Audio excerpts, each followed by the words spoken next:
Hello, welcome to my YouTube channel Sarfaraz vision. This is Sarfaraz. अभी मैं अपनी यूट्यूब वीडियो सीरीज चला रहा हूँ जो कि अकाउंटेंसी की रिलेटेड वीडियोस रहेंगे। आरबीसी बोर्ड क्लास 11th और क्लास 12 के जो बुक्स रहेगी वो उसके अंदर कवर रहेगी। जैसे कि मैंने पहला वीडियो मेरा अपलोड कर दिया है जो है चैप्टर 1 इंट्रोडक्शन टू अकाउंटेंसी।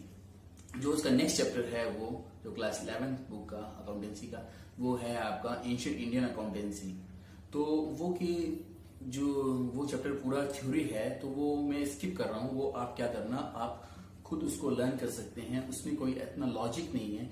तो हम लोग क्या करते हैं, जो थर्ड चैप्टर है उस पे मूव ऑन होते हैं, जो कि है आपका ओरिजिनल एंट्री उसको बोलते हैं। उसके अंतर्गत आती है जो है जर्नल्स एंड सब्सिडरी बुक्स। थोड़ा सा मैं ओवरव्यू दे देता हूँ। जर्नल और सब्सिडरी बुक्स है कि एक्चुअली जो हमारे डे टू डे एक्टिविटीज में जो ट्रांजेक्शन्स होती है बिजनेस में उसको रिकॉर्ड करने को बोलते हैं ओरिजिनल एंट्रीज।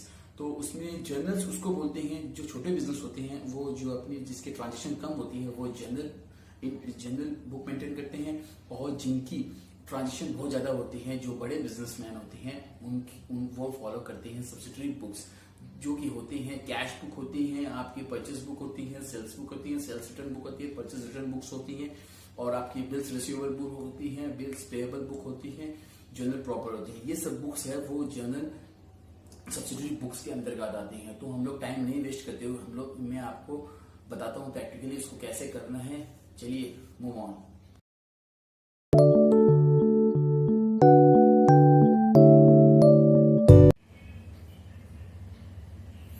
तो चलिए मैं समझाता हूँ आपको। अकाउंटिंग इक्वेशन होता क्या actually, assets equal to liability plus capital. जो हमारा कंपनी का एसेट्स जो होता है वो बराबर होता है लाइबिलिटी, कंपनी की लाइबिलिटी और कैपिटल वो होती है जो कि बिजनेस का जो प्रोपराइटर होता है, जो मालिक रहता है, वो अपने तरफ से जो बिजनेस में इन्वेस्ट करता है उसको बोलते हैं कैपिटल। और लाइबिलिटी वो होती है जो बाहर से इन्वेस्ट की गई है, जो आउटसाइड जो इन्वेस्टमेंट है, बिजनेस के बाहर से जो इन्वेस्टमेंट होता है उसको बोलते हैं लाइबिलिटी। तो इन दोनों को एडअप करने के बाद में वो बनती हैं एसेट्स, जो कि है कंपनी की वैल्यूड रिसोर्स। ठीक है, अब देखिए फर्दर एसेट्स भी डिवाइड दो कैटेगरी में हो चुकी है, वो है फिक्स एसेट्स और करंट एसेट्स। सेकंड में फिक्स एसेट्स वो होती हैं जो लॉन्ग टर्म के लिए यूज होती है, जैसे कि मैंने पीछे चैप्टर में बताया था आपको, पिछले वीडियो में बताया था। जो कि लॉन्ग टर्म के लिए होती है वो मशीनरी हो गई, फर्नीचर फिटिंग हो गया, बिल्डिंग हो गई, और जो भी XYZ जो भी जिसका लॉन्ग बेनिफिट कंपनी को मिलेगा उसको बोलते हैं फिक्स एसेट्स।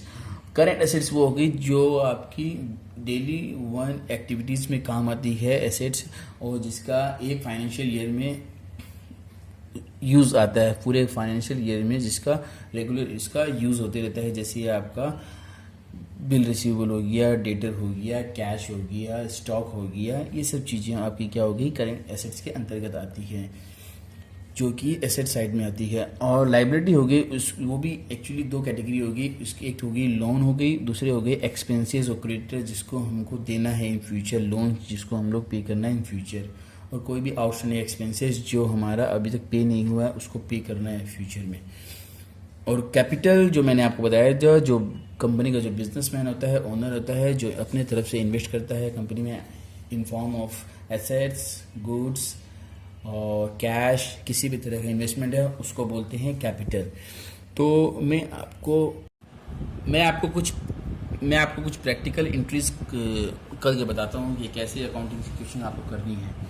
जैसे कि कुछ एग्जांपल मैं बताता हूँ। पहला एग्जांपल लीजिए आप, started business with cash 33 lakh, goods worth rupees 50,000, furniture worth rupees 10,000 sorry, and जो 3 लाख जो कैश उसने डिपॉजिट जो बिजनेस में इन्वेस्ट किया था उसमें से 80,000 उन्होंने बैंक में ट्रांसफ़र कर दिया है, बिजनेस बैंक अकाउंट में ट्रांसफ़र कर दिया। जैसे कि 3 लाख उसने बिजनेस में जो लाया था उसमें से 80,000 उसने बैंक में डिपॉजिट कर दिए, तो 80,000 उसने बैंक में डिपॉजिट कर दिए, और 3 लाख में से 80,000 गए, बचा कितना, 2,20,000। ठीक है, और 50,000 का इसने स्टॉक लाया था बिजनेस में, 50,000 का, 10,000 का फर्नीचर लाया था। ठीक है। जैसे कि आप और हम सबको पता है कि जो भी कुछ इन्वेस्ट करता है बिजनेस में, जो भी कुछ प्रोपराइटर, वो सब टोटल एडअप होके कैपिटल में आ जाता है। जैसे कि उसने 3 लाख लगाया तो 2,20,000 रुपये कैश, 80,000 बैंक में डिपॉजिट किया तो 3 लाख ये हो गया, 50,000 गुड हो गया, 3,50,000 रुपये और 10,000 का फर्नीचर, ये टोटल एडअप करके हो गया 3,60,000। तो 3,60,000 ये आपका माना जाएगा कैपिटल बिजनेस का, ठीक है। तो ये जैसे अकाउंटिंग इक्वेशन है, assets equal to liabilities plus capital. तो ये दोनों तरफ से ये एक्चुअली मैथ की इक्वेशन है, तो अकाउंटेंसी एक मैथ को कॉन्सेप्ट को भी फॉलो करती है। तो ये दोनों तरफ बैलेंस हो गई, ये और ये साइड दोनों बैलेंस हो गई, ठीक है। कोई डाउट हो तो कमेंट सेक्शन में आप मुझसे पूछ सकते हैं। एक दूसरी एंट्रीज मैं बताता हूँ आपको। Got goods for rupees cash 30,000 and on credit 40,000। मतलब 30,000 में उसने कैश में गुड्स खरीदा और 40,000 में उधार में गुड्स खरीदा। तो बिजनेस में गुड्स आया कितना, 30,000 और 40,000, मतलब 70,000 का गुड्स आया। तो गुड्स में हम लोग ऐड कर देंगे 70,000, ठीक है। तो ये एडअप करके कितना हो गया, 1,20,000।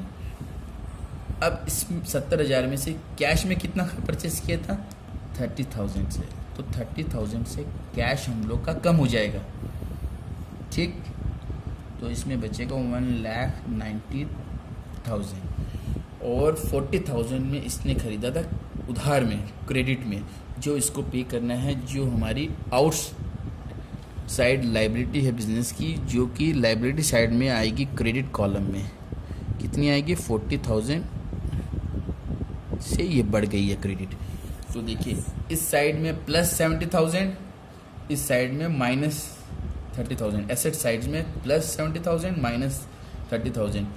तो मैं according to maths plus 70 minus 30 equal to plus 40, और इधर में प्लस 40 लाइबिलिटी साइड में, तो दोनों साइड इक्वल होगी। तो इक्वेशन ये इक्वल हो गया।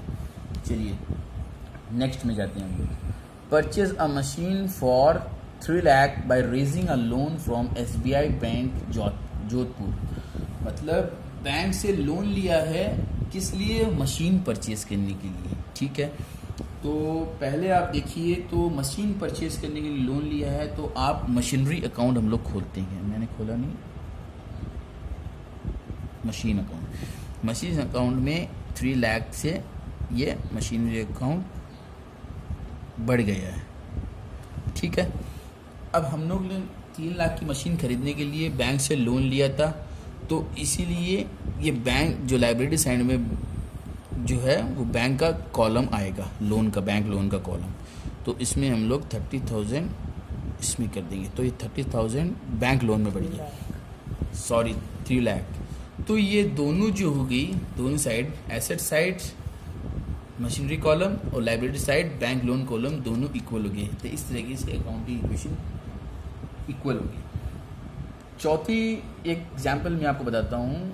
Sold goods costing ₹20,000 at a profit 30% on cost to Dinesh on credit.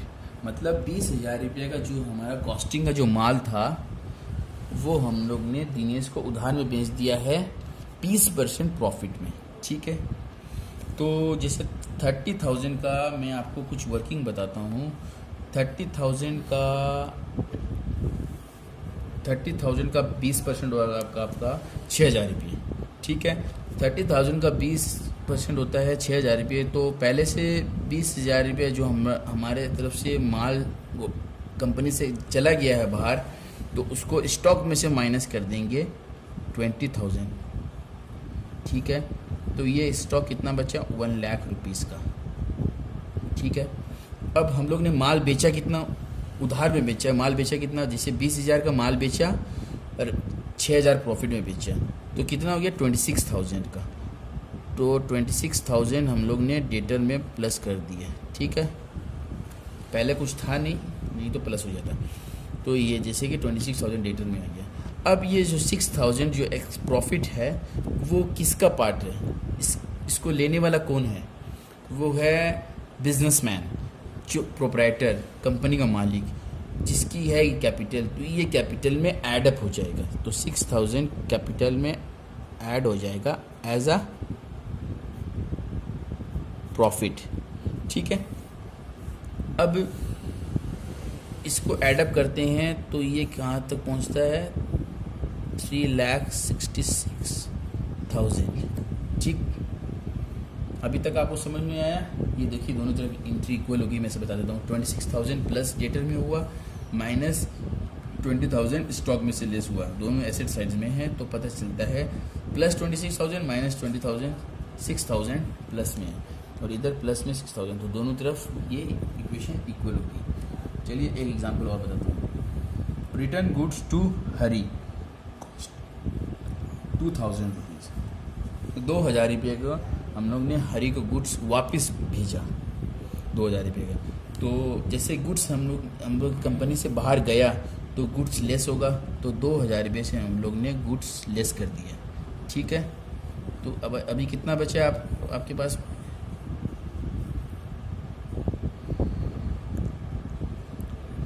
98,000 का। ठीक है, जैसे कि 2,000 रुपये का गुड्स हम लोग ने वापस भेजा तो हमारा क्रेडिटर भी घट जाएगा, हमको उसको पैसा भी उतना नहीं देना पड़ेगा क्योंकि 2,000 का गुड्स हमने उसको वापस दे दिया, तो इसीलिए के लिए हम लोग उसके क्रेडिटर से भी 2,000 रुपये लेस कर देंगे।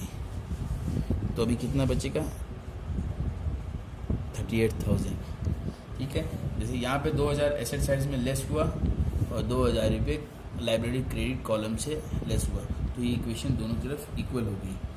तो इस तरीके से जो भी कोई अकाउंटिंग इक्वेशन की कोई क्वेश्चन है, कोई प्रॉब्लम है, तो आप मुझसे कमेंट सेक्शन में पूछ सकते हैं। मेरे तरफ से जो एंट्रीज नेसेसरी एंट्रीज है मैं आपको करके दिखा चुका हूँ एज एग्जांपल। अब इसके अलावा जो भी आपको प्रॉब्लम है कमेंट सेक्शन में पूछ सकते हैं। अब इसके आगे हम लोग बढ़ते हैं। चलिए अब मैं आपको जर्नल एंट्रीज़ करना बताता हूँ। जर्नल एंट्रीज़ पास करने से पहले मैं आपको कुछ उसके रूल्स और रेगुलेशन बता देता हूँ कि कौन सा अकाउंट किस अकाउंट से बिलोंग करता है। जैसे अकाउंट्स है, अकाउंट्स 2 हिस्से में डिवाइड होते हैं। पहला है पर्सनल अकाउंट, दूसरा है impersonal account. Personal account further 3 parts में डिवाइड हो जाते हैं। पहला है नेचुरल, दूसरा है आर्टिफिशियल, तीसरा है representative personal account. Natural personal account होता है वो आपको बाय नेम से ही पता चलता है, किसी लिविंग बीइंग का होगा, ह्यूमन बीइंग का होगा, किसी बंदे का होगा, जैसे राम का होगा, श्याम का होगा, किसी इंडिविजुअल का होगा, कंपनी का होगा, डेटर का होगा, क्रेडिटर का होगा, तो वो एक नेचुरल अकाउंट कहलाएगा। ठीक है, जैसे वो क्रिएशन ऑफ गॉड होना चाहिए। दूसरा जो है वो है आर्टिफिशियल पर्सनल अकाउंट। तो आर्टिफिशियल पर्सनल जो अकाउंट होते हैं वो आपको नाम से पता चल, ये भी आपको नाम को पता चल जाएगा कि ये इसमें जान नहीं रहती है, ये नॉन लिविंग है। जैसे कि किसी bank, company, firm, insurance company, इन सब चीज़ों का जो नाम से अकाउंट होता है उसको बोलते हैं artificial personal account. Representative personal account वो अकाउंट है जो कि किसी ग्रुप ऑफ अकाउंट्स को बिलोंग करता है, ग्रुप ऑफ पर्सन को बिलोंग करता है। जैसे कि आपका आउटस्टैंडिंग एक्सपेंसेस हो गए, एक्रूड इनकम हो गया, या फिर प्रीपेड एक्सपेंस हो गए, और अनअर्न्ड इनकम हो गई। मतलब कुछ भी ऐसी चीज़ जो कि एक पर्टिकुलर पर्सन से बिलोंग नहीं करती है, वो ग्रुप ऑफ पर्सन से बिलोंग करती है, ग्रुप ऑफ इंडिविजुअल से बिलोंग करती है। क्लियर है ये चीज़? अब हम लोग नेक्स्ट आगे बढ़ते हैं impersonal account. Impersonal account further 2 हिस्से में डिवाइड हो जाती है। पहला है रियल, दूसरा है नॉमिनल। रियल अकाउंट क्या होते हैं कि जो अकाउंट रियल होते हैं, जो लाइव, जो मतलब जिसको आप लोग छू सकते हैं, टच कर सकते हैं, या फिर जिसमें जान नहीं होती है, ये भी नॉन लिविंग होती है। तो रियल अकाउंट फर्दर 2 हिस्से में डिवाइड हो जाता है, टेंजिबल और इनटेंजिबल। टेंजिबल रियल अकाउंट वो होता है जिसको आप छू सकते हैं, जैसे मशीनरी हो गई, आपका फर्नीचर हो गया, कंप्यूटर हो गई, कार हो गई, बिल्डिंग हो गई, ये सब चीज़ें क्या है कि ये रियल अकाउंट के अंदर में आती है, जो टेंजिबल रियल अकाउंट है उसके अंतर्गत आती है। इनटेंजिबल, कुछ इनटेंजिबल ऐसे रियल एसेट्स होते हैं जैसे कि जिसको हम लोग छू नहीं सकते, जैसे पेटेंट हो गया, कॉपीराइट हो गई, ये कुछ तरह के ऐसे इनटेंजिबल एसेट्स हैं जिसको हम लोग छू नहीं सकते, ट्रेडमार्क, पेटेंट वगैरह सब चीज़ें। तीसरा है नॉमिनल अकाउंट। नॉमिनल अकाउंट वो अकाउंट है जिसकी कंपनी में जो कोई भी खर्चा होता है, एनी लॉसेस और एनी एक्सपेंसेस, वो सब, एनी इनकम, एनी गेन, ये सब कुछ मिला के नॉमिनल अकाउंट बनता है। ये सब चीज़ें, जितना फ़ायदा, मुनाफा, घाटा, लॉस, प्रॉफिट, इनकम, सब इसी के अंतर्गत आता है नॉमिनल अकाउंट की। ये आपको क्लासिफिकेशन क्लियर है? अगर इसमें कोई डाउट है तो आप मुझे कमेंट सेक्शन में पूछ सकते हैं क्या डाउट है, मैं आपको कोशिश करूँगा समझाने की। गोल्डन रूल फॉर अकाउंटिंग, ये मेरा वीडियो थोड़ा लंबा नहीं हो इसीलिए से मैं इसका पार्ट 2 बनाऊंगा, तो मेरे साथ कंटिन्यू बने रहेंगे। मैं इसका पार्ट 2 भी बनाऊंगा क्योंकि ये चैप्टर थोड़ा लेंदी है, इसको मैं डिटेल में समझाऊंगा आपको। आगे अकाउंट्स में कोई भी चैप्टर आगे पढ़ने में आपको डिटेल नहीं, क्योंकि ये बेसिस है, बहुत ज़रूरी है इसको डिटेल में क्लियरली समझाने की। मैं आपको एक एक इंटरेस्ट में क्लियरली समझाऊंगा, मैं इसमें से जल्दी भागने की कोशिश नहीं करूँगा। तो इसीलिए मैं आपको अभी तक यहाँ पे ओवरव्यू दे देता हूँ। ये पार्ट 1 मानिए, इसको पार्ट चैप्टर 3 का मैं पार्ट 1 ये है, पार्ट 2 मैं नेक्स्ट टाइम आपको दूंगा। ठीक है, थैंक्स।